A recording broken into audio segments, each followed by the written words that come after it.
Bonjour à tous, nous sommes très heureux aujourd'hui d'avoir Xavier Robertson, gérant du fonds Montlake à Brax Major Arbitrage, un fonds UCITS. Euh, Bonjour Xavier. Bonjour. Donc, deux questions en une. Première question, quelles sont les évolutions du marché du M&A depuis la fin du Covid et la hausse des taux? Et surtout, est-ce que pour toi, il y a eu une baisse du nombre de transactions dans les 2 dernières années? Oui, alors en effet, on a eu une année juste après le Covid, en 2021, une année très faste. On a eu un volume de transactions à peu près 5 trilliards de dollars au plan mondial. Donc c'était une année absolument record. On n'avait jamais vu ça depuis. En fait, c'était complètement inédit. Ensuite, il y a eu un tassement en volumétrie du marché M&A durant l'année 2022, et ce pour deux raisons. La première étant bien évidemment la guerre en Ukraine, aussi la hausse des taux pour contrer l'inflation, euh, qui fait que les financements ont été beaucoup plus compliqués pour les fonds de private equity pour placer dans le marché, sachant que les banques prenaient beaucoup de pertes pour placer la dette qu'elles avaient underwrité à un certain prix au moment de l'annonce et qu'elles avaient placé dans le marché à un prix beaucoup plus bas plusieurs mois plus tard. Il y a eu un tarissement du nombre de transactions, et c'est aussi eu égard à une administration démocrate qui est beaucoup plus regardante sur les problématiques antitrust. On a une sorte de réduction naturelle de la taille du nombre de deals, c'est-à-dire qu'on ne voit plus de transactions de plus que, on va dire, 40, 50, 60 milliards, comme ça aurait pu être le cas dans les années 2021. Euh, et donc, le nombre de transactions a baissé d'à peu près, on va dire, 11% en 2022 par rapport à 2021. Mais c'est surtout la taille et la volumétrie des transactions. Enfin, la volumétrie a baissé, elle, de 34%. Et c'est bien donc la taille moyenne des deals qui s'est réduite parce que, effectivement, les financements sont plus compliqués à placer.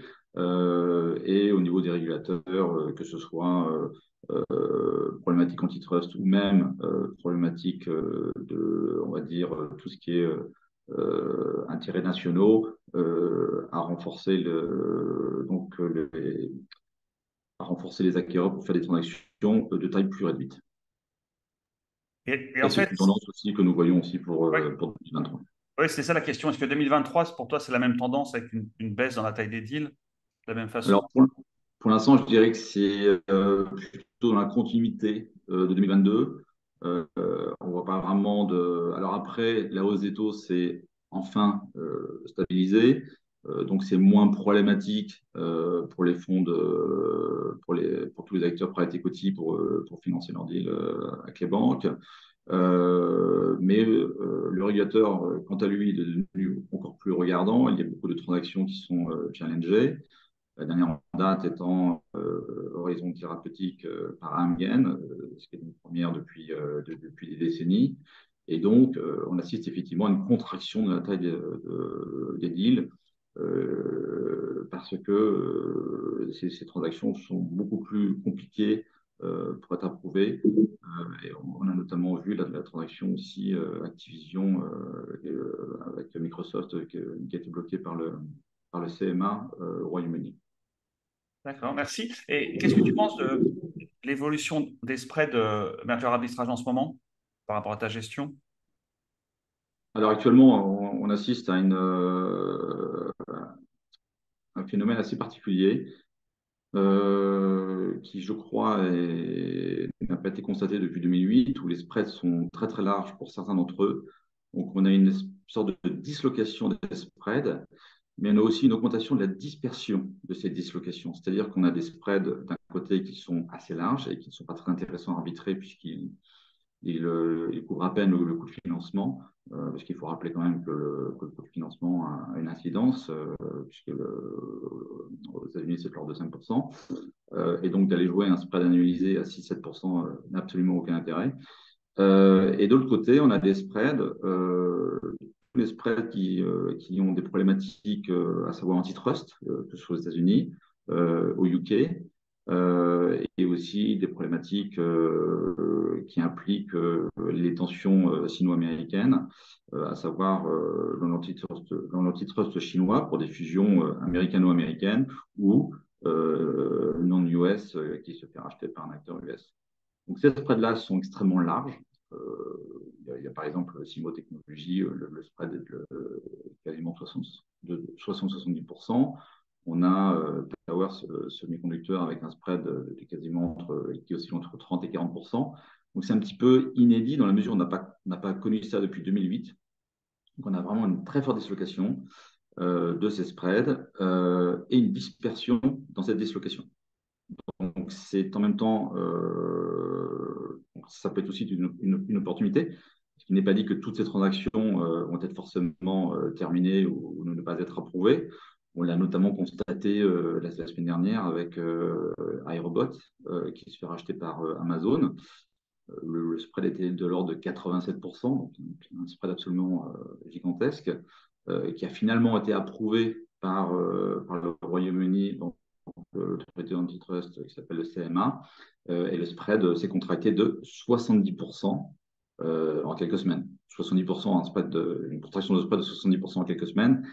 Je pense que c'est on est on est proche du jamais vu en merger arbitrage. Merci. Et donc, est-ce que tu as en fait modifié ton processus de gestion pour en fait s'adapter à tous ces changements et quelles sont tes perspectives 2023 sur le secteur? Oui, alors bien évidemment, on s'est adapté au fait on a un taux d'échec dans le nombre de deals qui est beaucoup plus important qu'auparavant. Les régulateurs sont beaucoup plus regardants. On voit le régulateur américain qui attaque quasiment systématiquement tous les deals qui posent un tant soit peu de problématiques antitrust. Et donc, ça crée beaucoup de volatilité sur les spreads de marge arbitrage. Alors, pour autant, ce n'est pas parce que tous ces spreads sont challengés, enfin, toutes ces transactions sont challengées qu'ils ne vont pas fermer. Preuve en est que le régulateur américain, à la fois le FTC et le Department of Justice, ont perdu 7 de leur précédent litigation soit des transactions, soit des conglomérats, parce que les précédents aux États-Unis sont clairement en défaveur de l'approche un petit peu holistique et utopiste du régulateur américain qui voit le monde aujourd'hui d'une façon très binaire entre le noir, le blanc, et se veut un peu une sorte de justicier contre les conglomérats. Donc c'est assez intéressant dans la mesure où il n'existe plus des spreads en fin de vie de 1% qu'on pouvait arbitrer et puis faire un yield de 5-6% annualisé. C'est devenu une denrée assez rare en marge arbitrage, eu égard à cette dislocation des spreads et cette dispersion de la dislocation. Mais ceci étant, sachant qu'on a des spreads qui oscillent entre 20 et jusqu'à 90%, comme c'était le cas de Aerobot, il n'est pas intéressant de les jouer par le biais de produits dérivés comme des options, qui, si elles sont bien calibrées avec un bon timing, peut s'avérer être une stratégie extrêmement rentable, tout en protégeant le downside. Donc, on a un petit peu modifié notre style de gestion. Donc, en arrêtant effectivement de faire les spreads en fin de vie, parce qu'on s'est aperçu qu'in fine, il peut arriver des problèmes, même jusqu'à toute fin de la clôture du deal, enfin, quelques jours avant, on va dire. Et par contre, sur des spreads très très larges, où effectivement, alors il n'y a peut-être pas une grosse probabilité de succès, certes, mais il n'est pas nul. Et par contre, ça peut être très profitable de jouer ou d'exploiter ces spreads par le biais d'options en jouant l'upside tout en minimisant le downside. Quant aux perspectives, alors pour les perspectives pour 2023, pour l'instant, on a une volumétrie d'à peu près 1,3 trilliard. Donc c'est à peu près le même cru que l'année 2021. La taille des deals est sensiblement la même, c'est-à-dire ça aussi entre 17 et 20 milliards. Nous n'avons pas ou très peu de transactions au-delà de 30-40 milliards. donc eu égard aux problématiques du régulateur que j'ai mentionné plus tôt. Mais ce n'est pas inintéressant dans la mesure où on a un nombre de deals qui demeure très important. On va probablement avoir une volumétrie de 3 milliards, de 3 trilliards 4 à la fin de l'année, donc pareil que l'année dernière, et qui reste parmi les meilleures années, hormis 2021, qui reste parmi les meilleures années comparées aux années, on va dire, sur la période de 2014 à 2019. Donc, c'est à peu près des volumes similaires. En revanche, le nombre de deals, lui, est très important. On a quasiment 11 000 transactions, en tout cas qui ont été annoncées l'année dernière, et on devrait avoir le même nombre. Donc, on a un gisement de deals qui est très important, qui reste très important aux États-Unis, mais, et ça j'ai oublié de mentionner, on assiste quand même à une contraction tant dans la taille des deals, mais aussi dans le nombre de deals euh, en Europe, ce qui n'est pas le cas aux États-Unis, puisque aux États-Unis, on a quasiment le même nombre de deals. En Europe, on a quand même une baisse à la fois des volumes et à la fois du nombre de deals.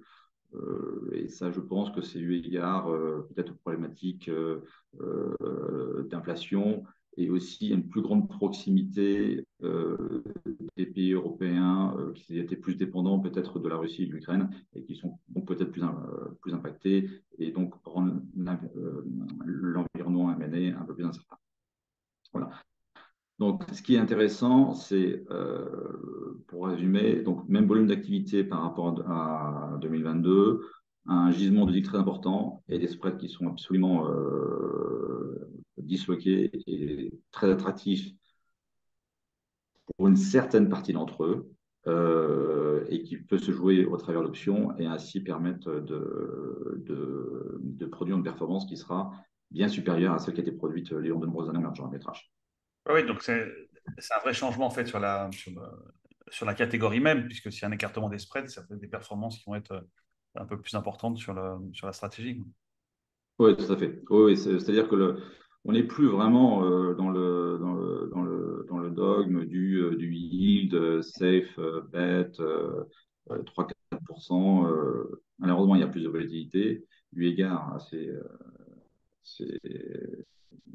aux régulateurs en place, et ça va durer.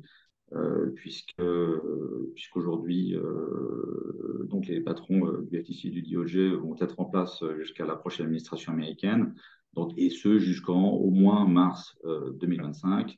Donc, on a encore de bonnes années devant nous avec des spreads qui vont être très larges et donc beaucoup plus rémunérateurs qu'ils n'ont été par le passé. Mais en même temps, plus risqués. Donc il va falloir les jouer avec des produits structurés pour justement exploiter le retour et tout en minimisant le downside. Bien. Ben, merci beaucoup Xavier pour ce point sur le marché.